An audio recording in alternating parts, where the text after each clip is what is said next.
yesterday? Whoa, whoa, whoa. They beat the Titans, so no, sir. We don't want that. As I like to say, Tennesseans like to point out that if it weren't for us, y'all would still be part of Spain. So you can thank us later. I made that joke to George W. Bush when he was governor, and he went, "That's pretty funny, asshole." So if it wasn't for us, you wouldn't be saying y'all either. Well, that's a good point, sir. I'll defer to that, absolutely. I'm honored to be here. President Reagan, whom Secretary Baker served so wonderfully and so well, used to say that when he was in Hollywood, he would get a call to come to a dinner to speak and perform, and Reagan would say, "But I don't sing or dance." And the organizer would say, "Well, we know, but you can introduce someone who can." So my job is to introduce two people who can. And wanted to start with Secretary Baker and thank him for the remarkable institute, but even more important, the half century of service to America and to the world. And thank you. It is, as someone who spends most of his time thinking about the past and talking to dead people, and it's when they talk back that you're in trouble, I must say that it's hard to imagine, and it's a great tribute to our country, that two such different people come to the pinnacle of power and are able to lead the nation and the world in such a remarkable way. We have a man from Texas and Princeton and a Marine who served Republican administrations. We have the 44th President of the United States from Hawaii by way of the Ivy League. And what brings them together is, I think, what brings the country together, which is a shared sense that we have to push forward to a more perfect union. And so the subject of a more perfect union is what I'd like to talk about tonight. So, Mr. Secretary, ordinarily, of course, the President would go first, but in an age before beauty moment, I'd like to... You got that right. I'd like to ask, so what I'd like for us to talk about is how the world worked on your watches, how Washington worked on your watches, and how they didn't work, and what can we learn from both those positive and negative experiences. And so, just for narrative purposes, sir, when you went to Washington in 1981 as Chief of Staff, what was the ambient reality of Washington for you? It wasn't perfect.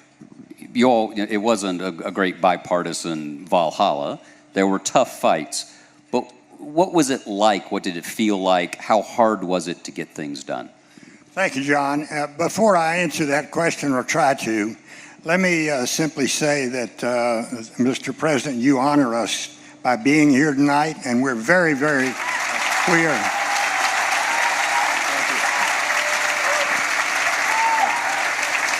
very appreciative and very grateful for your being here.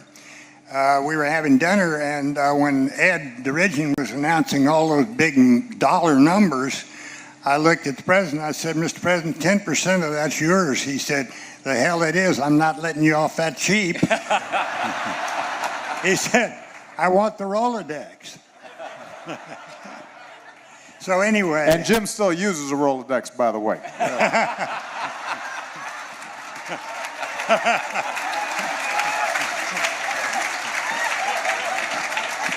So, John, what was it like? Well, it was, I think it's fair to say, considerably different than it is today.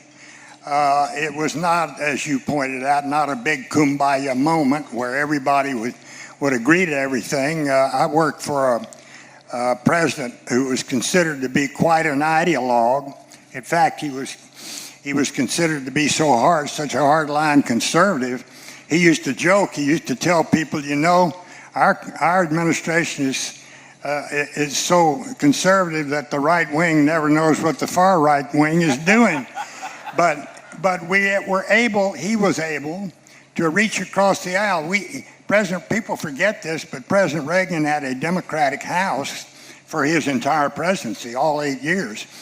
Tip O'Neill was the Speaker of the House, and he and President Reagan really sought didn't see anything hardly eye to eye on policy, but they both, I think, arrived in Washington wanting to get something done for the country. And they'd fight like hell during the day, and at night they would retire somewhere at 5 o'clock, start telling Irish jokes and drinking bourbon. And they found ways to cooperate and ways to get the nation's business done. In foreign policy, I think it was a much easier time, perhaps. Although in saying that, I want to make it clear, nobody should have any nostalgia for the Cold War. I'm old enough to remember those days when we had drills as school kids hiding under our desks because nuclear annihilation was a distinct threat. So in foreign policy, perhaps we had it a little bit easier in formulating the policy because we knew what we were for. We were for whatever the Soviets were against, and we were against whatever the Soviets were for. But the implementation of that policy was extremely difficult, even back in those days, just as it is today. So things were different. I think that perhaps a few more things got done on a bipartisan basis. I'm reminded of on domestic policy of how President Reagan's 1986 Tax Reform Act was passed with Democratic votes. And it was a tax reform, by the way. There was a true tax reform. It didn't jack up the budget deficit or the debt, the unsustainable debt of the United States. It was revenue neutral. And how also he and Tip O'Neill were able to come together to protect, for 30 years at least, the financial solvency of Social Security by Republicans giving a little bit more in contributions and taxes, Democrats giving a little bit more in jacking up the retirement age. And it worked. It worked for 30 years. So I really do believe it was, and from the standpoint of bipartisanship, which I know is an issue that's dear to President Obama's heart, there were perhaps more opportunities to see some of that happen. It didn't happen totally in foreign policy. When President Bush, 41, decided he was going to reverse Iraqi aggression in Kuwait, both the House and the Senate were controlled by Democrats, and both said, no, you're not. This is not something we ought to do. How many lives is it worth, Mr. Secretary, to do what you want to do, that sort of thing?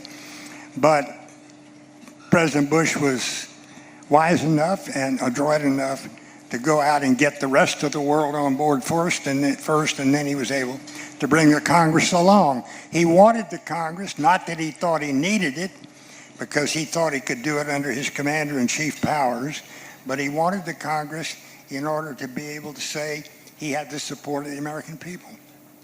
Mr. President, you took power in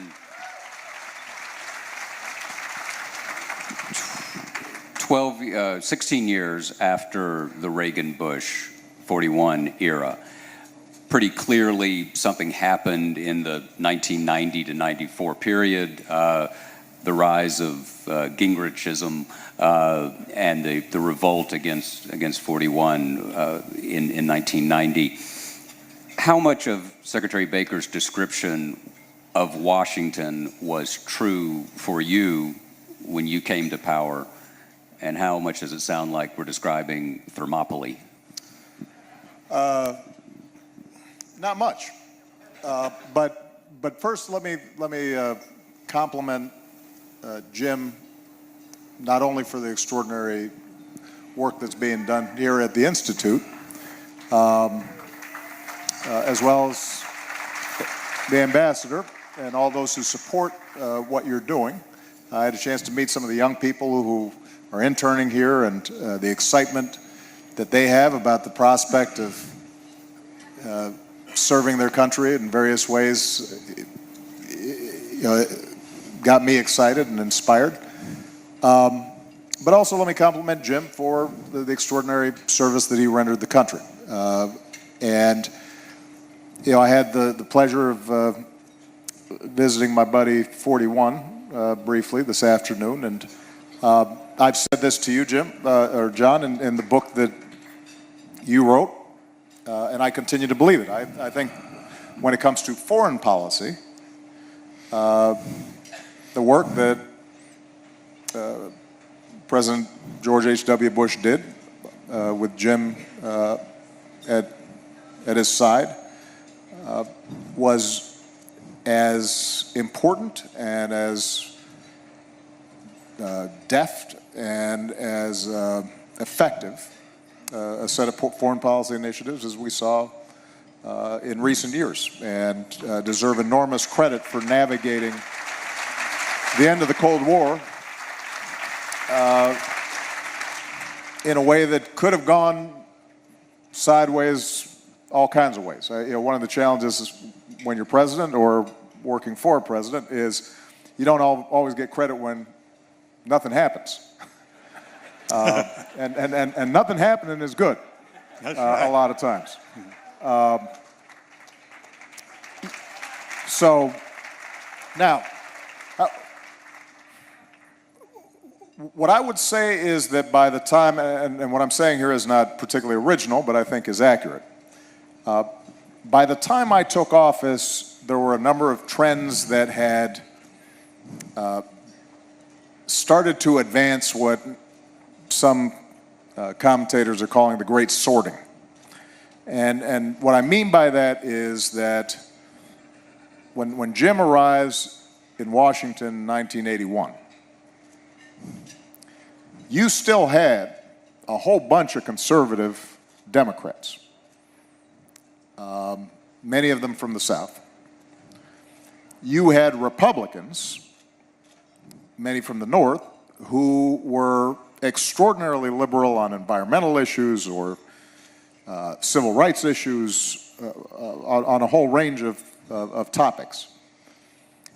And political scientists used to get angry about the fact that American parties don't make any sense. There's just this hodgepodge of various interest groups that are all kind of stuck together, and there's not always any rhyme or reason for it. But the advantage of that was that you had an overlapping ideological spectrum in each party, so that there were going to be some Democrats you could have a conversation with who in turn were going to put some pressure on Tip O'Neill because they said, doggone it, if I'm trying to keep my seat in Tennessee, you're going to have to give a little bit because Reagan's really popular down there. And conversely, Democrats would have to deal with the fact that there were going to be some Republicans who they could reach across the aisle because actually they had the same view on certain issues. There are a range of reasons why that changed. Some of it had to do with, frankly, the shift in the media.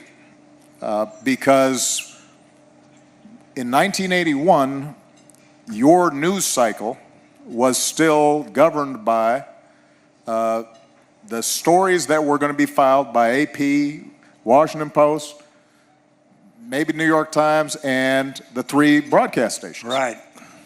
And whether it was Cronkite or Brinkley or what have you, there was a common set of facts, a baseline around which both parties had to adapt and respond to. And by the time I take office, what you increasingly have is a media environment in which, if you are a Fox News viewer, you have an entirely different reality than if you are a New York Times reader. It means the bases of each respective party have become more ideological. It means that because of gerrymandering, members of Congress now are entirely secure that they'll win their seat if they get the nomination, what they've got to worry about is, do I have somebody from farther to my right or farther to my left who's going to run against me in a primary? They then are not willing to stray from whatever the party line has become. You've got folks like Limbaugh and others who are enforcing what they consider to be ideological purity of some sort. And when you combine that with the perpetual campaign that is fueled by highly ideological, very wealthy donors, what you had by the time I arrive is a Congress that has difficulty getting out of campaign mode and into governance mode. And we saw that even when we were in the midst of the worst financial crisis since the Great Depression. You know, I still feel bad for Charlie Crist, down in Florida, the governor, hugely popular, but hadn't gotten the memo that he wasn't supposed to cooperate with me. Right. And supported the Recovery Act at a time when the economy was contracting faster than it did during right after the crash in 29. And the poor guy, you know, he's looking at it, he says, well, this is good for Florida. Our housing market's tanking. You know, I need to make sure that we shore things up. Our budget is imploded. We need the federal help. This makes sense. And you know, I think the fact that I kind of gave him a little bro hug, you know, that was it. I mean, you know, Typhoid Mary of red states. No, I mean, I felt bad for the guy. Because he became a cause célèbre inside of the Republican media, or the Limbaugh Fox News media world, which is how Marco Rubio got elected, essentially was saying you are not a true believer. And I think the challenge that we continue to have, it's gotten worse, not better now with the internet and all these things taking place, is one of the things you discovered as president is that the post-World War II order that was constructed by FDR and Truman and Eisenhower and George Marshall,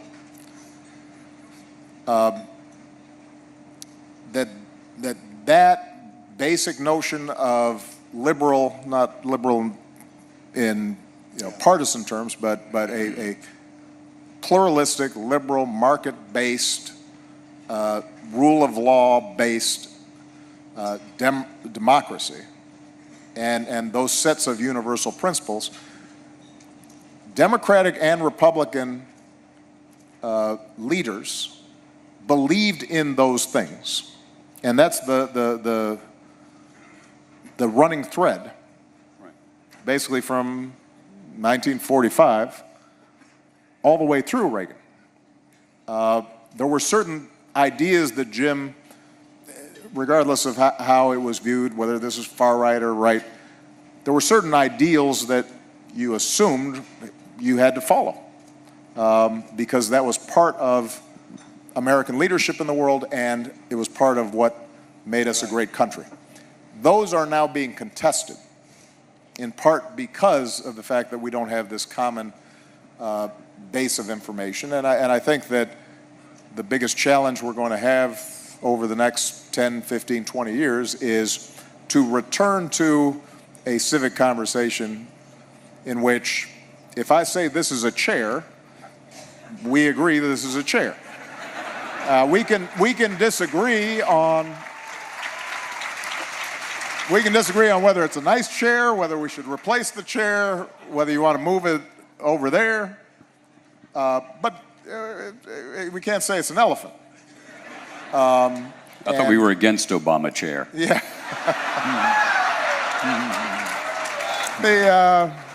That was a good chair, by the way. I noticed the folks who tried to move it this last election didn't have a good time. Anyway, but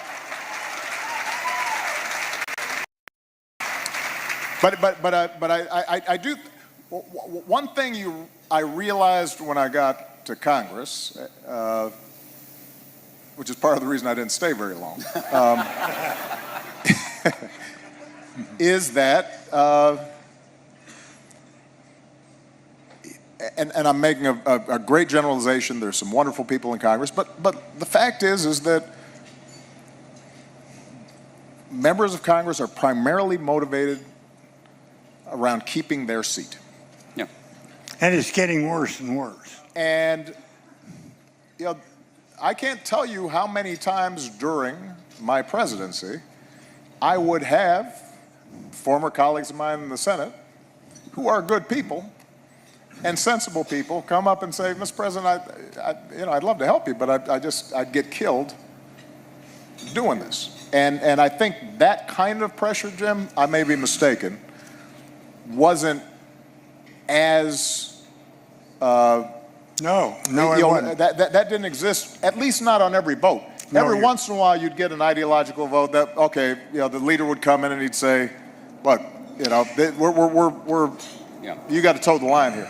But that was not on every single item in the way it is today. I totally agree with that, Mr. President. I think another way to say it really, perhaps, is that the responsible center in American politics has disappeared. And it's because of it's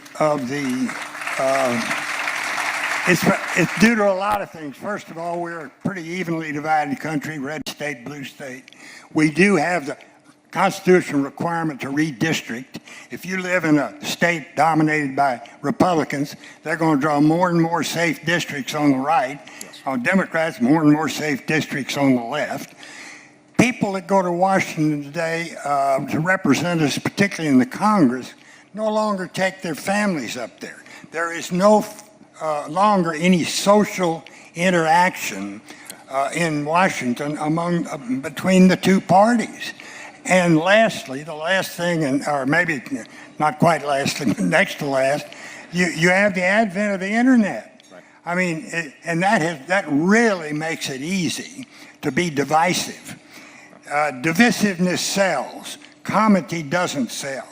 If you can get somebody to say something outrageous, that person can get on TV, right? Right. So, and lastly, I got to tell you, I think part of this problem is the responsibility of the media. Our media today are no longer objective reporters of the facts the way they were when I was there. They are, as you pointed out, they are players. They're players. You tune in to Fox News, you'd think you were listening to the House organ of the Republican Party.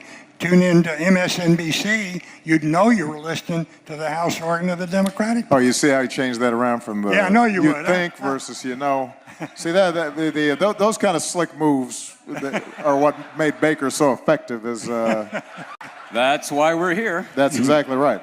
Don't think, I know you've been around a little longer, Jim, but maybe I should have said CNN, not MSNBC. Well, it is the observation you made about not moving families there. Look, when I was a senator, I didn't move my family there, in part, by the way, for a healthy reason, which is a lot of spouses now have careers, right? And so Michelle was like, yo, I got a job. But part of it, though, Jim, I think is also that there is there's the perpetual campaign that takes place, right, which puts enormous pressure on every member of Congress. They know they're being watched every minute. They're being scorecarded and graded by whatever ideological group is out there every single minute. Right. They don't feel like they can afford to be away from if they move their families, somebody's going to say, the guy's gone Washington, he doesn't believe that were important anymore. And so you create this hothouse atmosphere in which folks are running scared all the time. And the ability to step back and reflect, to compromise, is reduced. Mm-hmm. Now, I will say that the gerrymandering issue is a solvable problem, Jim, unlike some of these issues. I mean, there are larger forces at work that are also creating this great sorting. We have an economy that has created differences of opportunity in urban versus rural areas, for example. Right. Those trends, because of technology, globalization, a whole bunch of forces, probably are not going to reverse themselves anytime soon, and that has created divides in the country. But gerrymandering is one that you can actually solve. California shifted to a nonpartisan, independent commission that carries out gerrymandering. I am actually a strong proponent and have been supportive of Eric Holder's efforts to try to get more states to adopt a nonpartisan independent line drawing clause. Yeah. And by the way, I say that as when it comes to gerrymandering, it is absolutely true that Democrats do the same thing Republicans do. If they're in control, then they will try to maximize the number of seats they have, and vice versa. We are in Texas, by the way, which is a champion of some gerrymandering. It is a fundamentally non-democratic approach, because essentially what happens is the elected official chooses the voters rather than the other way around. And I actually, when people ask me what are a few things that can be done to improve the functioning of government, this is an area where you can actually have an impact, and in some states you're seeing referenda in which the average voter gets it. They think this is an important thing. I agree with you, and I think if we could get, I agree with you that if we could get to the point that independent commissions would draw our district lines, it would be wonderful. The problem with that, Mr. President, is it means taking the power out of the hands of the politicians. And I don't know where it's going to work. I know it's beginning to work in California. You know, you just had a referendum in Michigan passing this. So you're seeing citizen initiatives around this in part because they recognize what is currently in place is not working. Mm-hmm. And I have to, one thing I will say, my observations during the time I was in the White House. Sometimes we make the mistake of thinking that the problem has to do with the people who are there. And if we just kick all the bums out, then it's going to get fixed. Now, there are some bums, don't get me wrong, who need to be kicked out. We will not mention names. I'm sure you've got a list, and I got a list, and some of them overlap, and some of them may not. Some just got reelected. Yeah, exactly. But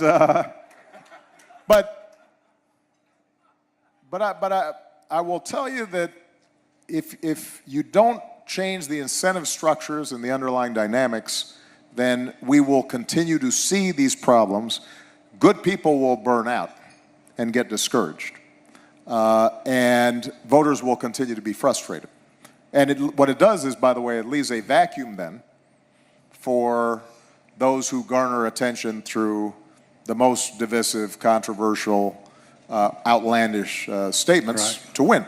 And the challenge that we have, people ask me often, John, what surprised me most about the presidency?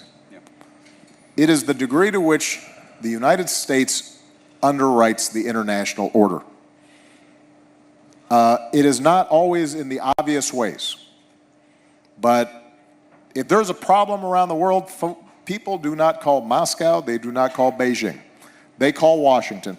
Even our adversaries expect us to solve problems and expect us to keep things running. And when you start getting dysfunction in Washington, in which it's difficult for decisions to get made and policy making to run in an orderly process, when what is one of our greatest assets, which is an extraordinary civil service, right? Career staff, let's say, at the State Department. Right. When that begins to get undermined, that doesn't just weaken our influence. It provides opportunities for disorder to start ramping up all around the world and ultimately makes us less safe and makes us less prosperous. So we have a stake in making sure that we have our act together enough, because everybody else is, whether they admit it or not, tends to follow our lead. But there is a line between Dean Acheson. There's a spectrum, really. From Dean Acheson and George Marshall to Jim Baker to Secretary Clinton and Secretary Kerry. That was a coherent conversation among secretaries of state. You would be possibly over here on the spectrum or over here, but it was a coherent conversation, right? Were you surprised in the past 24, 28 months or so to see the attack? He's Voldemort. I'm not going to say his name. He's what? Voldemort. That's right. You got to read Harry Potter novels to your kids to know what he was talking about. So, with Baker, it's grandkids, but it's all right. But the institutions that the president's talking about, and the institutions that you drew on, the United Nations, 12 resolutions during the Gulf War, an extraordinary coalition, Madrid itself, the peace conference, those institutions were pretty effective through this man's presidency. Right. And now, really, and I'm not just being clever, over the last 2 years, we've begun to fear the breakdown of those institutions. Did you see that coming? No, I did not see that coming, and I tend to agree with you. I certainly agree with you, and I know President Obama would agree with this, that American leadership in the world is absolutely imperative. No other country can do it. Everybody expects us to lead. Everybody expects us to lead, and we won the Cold War because every president from Harry Truman through George H.W. Bush was steadfast, whether they were Democrats or Republicans. We won the Cold War because we had alliances that leveraged our power and that we could rely on. And those alliances were evidenced by NATO, of course, but by our security agreements with Japan and Korea, in the economic sphere, the World Bank, the IMF, and so forth. Those institutions were created by America in order for us to do what the rest of the world needed to have done and what was good for America. And I think it's still good for America. And I don't think we ought to be denigrating those institutions or attacking them. Do they need, some of them, reformation? Absolutely. As someone who spent a lot of time working with the IMF, there's a good one. The UN, there's another good one. Even NATO. This president is right in one respect for sure. NATO needs to, our European allies need to pay their way, what they've agreed to pay. And we shouldn't be required forever to pick up the tab on that. But these institutions make America stronger, and we ought not to be running them down. Let me ask both of you, and Mr. President, you first. Here's like an exam question that they would have at Rice. Assess the validity of this statement, if you would. American politics between 1933 and 2017 can be understood as a kind of figurative conversation between Franklin Roosevelt and Ronald Reagan. That the field on which we made most of our domestic and foreign policy decisions was about the relative role of the market and the state and the relative projection of force against commonly agreed upon rivals and foes. This particular moment, from your leaving the White House until now, feels like an incoherent part of that chapter, of that story.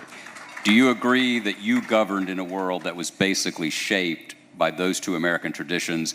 And if you agree with it, how does one go about recovering and restoring that conversation? I think it is correct that despite all the differences, I was listening to Jim talking about Tip O'Neill and Ronald Reagan going at it. The truth is that during that period you describe, the ideological band of American politics was pretty narrow compared to most other countries. There was a broad consensus around a number of core issues and core principles. And there's a reason why I was comfortable asking, for example, Bob Gates to stay on as my Secretary of Defense when we were still in the middle of two wars. There was a reason why I could consult with a Brett Scowcroft or a Jim Baker about a particular issue comfortably. It wasn't a strain. It was because we had a common baseline of assumptions and values around certain issues. I think what is also true is that consensus was hugely beneficial to the United States, and that over the course of the post-World War II era, net, it was hugely beneficial to the world. Didn't mean we didn't screw up, make mistakes, weren't hypocritical, weren't self-interested. I mean, we're a nation state governed by politicians, and so the world had all kinds of opportunities at various junctures to say, the United States doesn't believe what it preaches, it's supporting folks who aren't Democrats, they're doing things for convenience, all those things. But at the end of this period of, let's call it 60, 70 years, the world was wealthier, less violent, healthier, more tolerant, more democratic. The average person had, their life chances were improved across the board.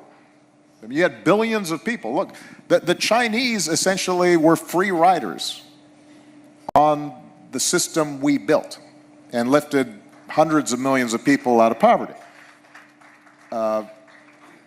It's justifiable for us now to want them to say, stop riding for free. You've got to carry your weight now that your status has changed. But we did something very valuable there. Here's what is also true. What's also true is that, and this is true for any political system, any consensus, that over time contradictions appear and there are things that were not tended to. You know, in the United States, one of the major fault lines in America was always race. And we made halting leaps towards changing our laws and our customs and our culture so that we were more likely at least to live up to the ideals of the Declaration of Independence and the notion that we're all created equal, despite not getting there. Now, as we started doing that, that consensus starts weakening, right? This is why Lyndon Johnson, when he signed the Civil Rights Act in 1964, the first thing he says is, we just lost the South for the rest of my lifetime, maybe more. Because he understood that part of that old consensus had tamp down this big contradiction, which is we talk a lot about democracy, but we're not treating everybody the same. Gender.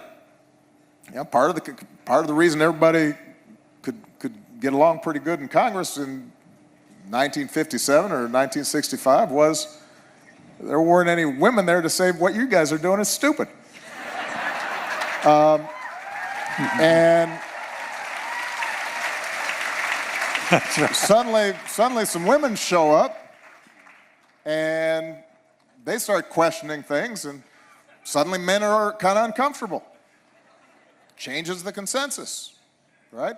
Same with LGBT issues, and right. So within the United States, we had a whole range of issues that were not being addressed as they come up, which is a healthy thing. They couldn't be buried. Suddenly, that consensus feels less comfortable. And when it comes to the economy, part of what happens is that the globalization that, you actually had a consensus between Bill Clinton, George H.W. Bush, George W. Bush, and certainly elements of my administration. We wanted to get the Trans-Pacific Partnership done, for example, TPP. The consensus around things like free trade or didn't fully address the fact that although net the whole world was doing better because of globalization and the internet and global supply chains, there were folks whose factories were being closed and suddenly found themselves to be redundant workers.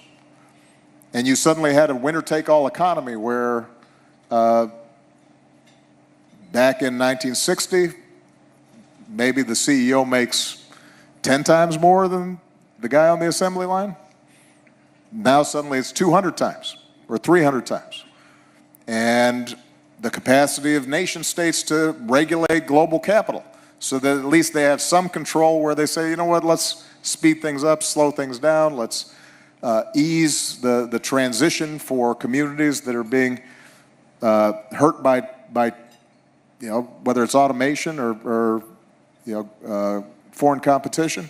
That becomes harder to do because everybody's just worrying about what their quarterly reports are going to look like on Wall Street. So now that creates frustrations and contradictions. And I think that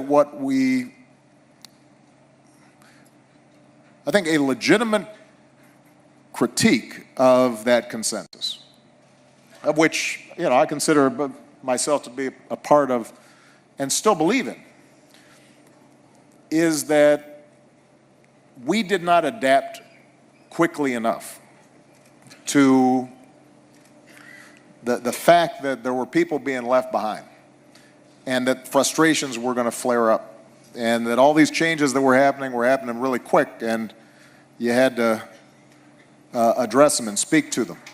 And in those environments, you then start getting a different kind of politics. You start getting politics that's based on that person's not like me, and it must be their fault. And you start getting a politics based on a nationalism that's not pride in country, but hatred for somebody on the other side of the border. And you start getting the kind of politics that does not allow for compromise because it's based on passions and emotions. It's and identity politics. Identities and which is why, by the way, when I hear people say they don't like identity politics, they don't like, I think it's important to remember that identity politics doesn't just apply when it's black people or gay people or women. No. The folks who really originated identity politics were the folks who said, 3/5 clause and all that stuff. That was identity politics. That's still out there. Maybe that was a little too controversial for Houston, but no, but Jim Crow was identity politics. That's where it started. So part of what's happened is that when people feel their status is being jostled and threatened, Yeah. they react. And what I would agree with is that the Washington consensus, whatever you want to call it, got a little too comfortable with, they're looking at GDP numbers and they're looking at, the internet, and everything's looking pretty great. And then particularly after the Cold War, Jim, after what you guys engineered, you have this period of great smugness on the part of America and American elites thinking, we got this all figured out. Remember, there were books coming out, it's the end of history. And the end of history. Yeah. Francis Fukuyama. It came back to bite us. So, I don't know, that was kind of a long lecture there, I'm sorry. That's good. We're just trying to have a after dinner conversation. I should have thrown a joke in there or something. No. Mr. Secretary, what do you want us to remember most about your public service legacy? You mean, what am I most proud of about my public service legacy? I suppose, John, I'm most proud of the fact that I had the privilege of serving 2 presidents of the United States as Chief of Staff. I had the privilege of being Secretary of the Treasury. I had the privilege of being Secretary of State. I had the privilege of running 5 presidential campaigns for 3 Republican presidents and spending 12 years in Washington and leaving Washington unindicted.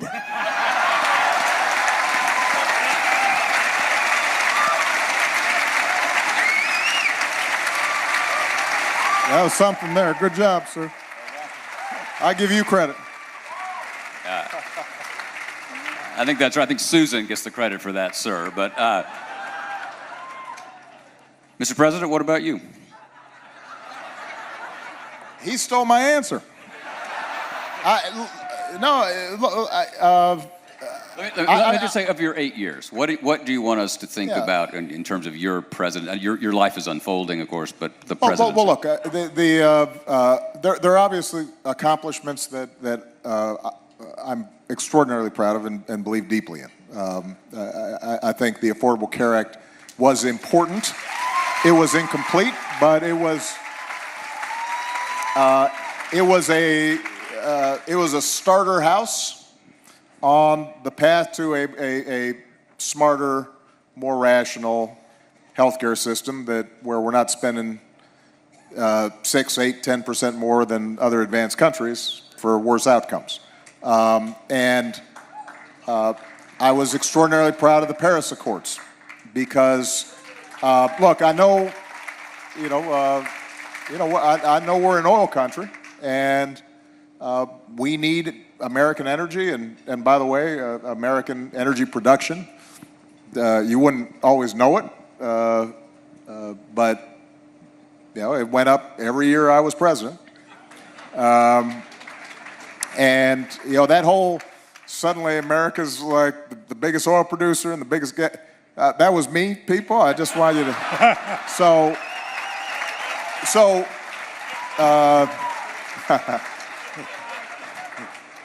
it's a little like, sometimes you go to Wall Street and folks will be grumbling about anti-business. And I said, have you checked where your stocks were when I came in office and where they are now? What are you talking? What are you complaining about? Just say thank you, please. Because I want to raise your taxes a couple percent to make sure kids have a chance to go to school. But all those things I really would put as secondary to a variation on what Jim said, which is Michelle and I and our girls, we came out intact. And what I mean by that is that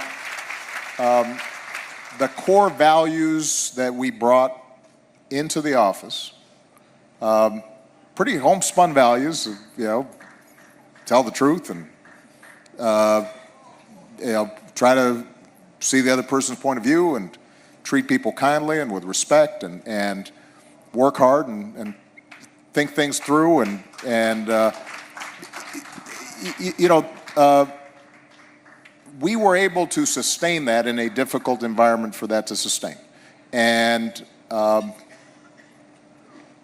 only did I not get indicted, nobody in my administration got indicted, which,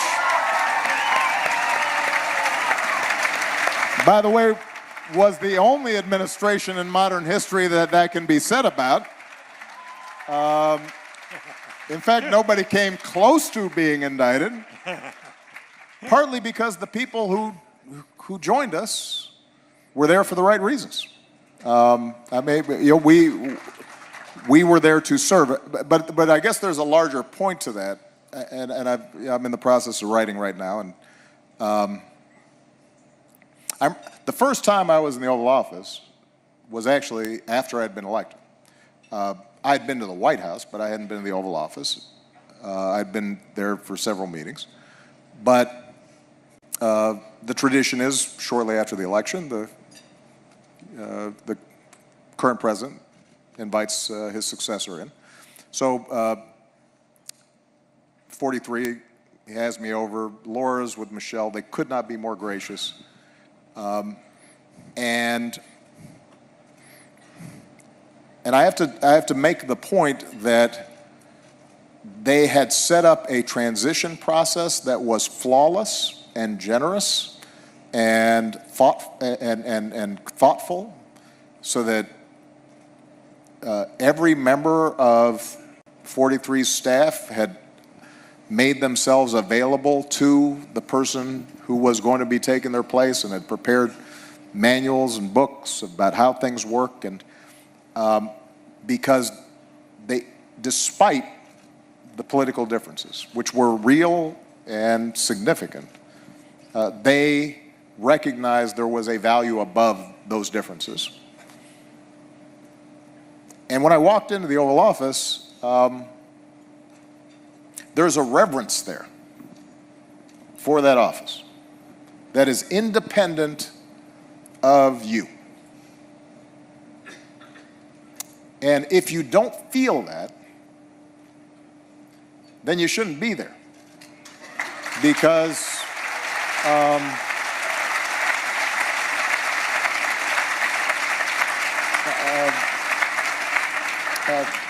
because a lot of fights, a lot of sacrifices, a lot of bloodshed is represented in that office.